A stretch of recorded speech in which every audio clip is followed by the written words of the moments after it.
Alors, vous savez, dans les comparaisons que je fais entre le français et l'anglais, il y a toujours des trucs intéressants à signaler comme ça. Et par exemple, prenons on appelle les supports sensoriels. Les yeux, les oreilles, le nez et la bouche. Ben, sur ces trois supports, il y en a trois, sur ces quatre supports, il y en a trois qui viennent du français, en fait, il me semble. Le cas le plus connu, c'est eye. My eye. C'est une déformation de œil, tout simplement. On ne peut pas le rapprocher spécialement de l'allemand Augen. Eye, c'est œil. Euh, les oreilles, c'est ear, E-A-R. Bon, on peut trouver quand même oreille, ear, ouais, quand même assez proche. Et puis le nez, nose, ça aussi c'est pas très compliqué. Alors, on pourrait peut-être trouver des racines indo-européennes, parce qu'on trouve en allemand nase, Ohr, etc. Mais c'est à voir. En tout cas pour eye, c'est clair que ça vient du français. Eye, à moins qu'on puisse trouver que le Augen ait pu se transformer en eye, comme par exemple le Morgen a pu se transformer en Morrow en anglais. Hein. Bon, mais voilà, c'est toute la question. Est-ce que c'est des racines indo-européennes? Est-ce que c'est des emprunts au français, au latin, etc.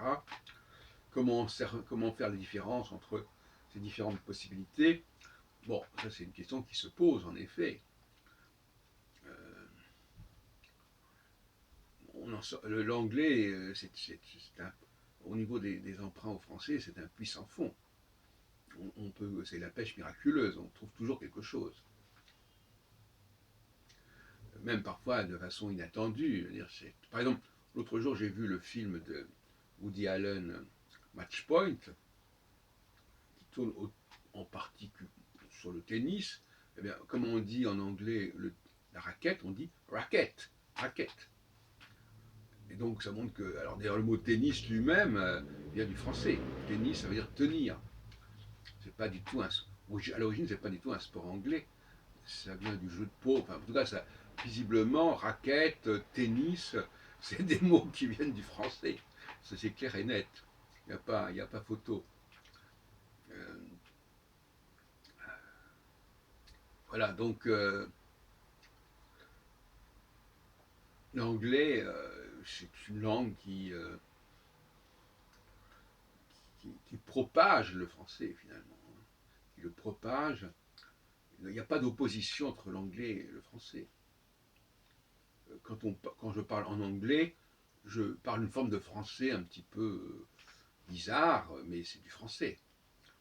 Et il faudrait qu'il y ait une conscience dans les deux sens que finalement entre le français et l'anglais, c'est un petit peu pareil. Hein,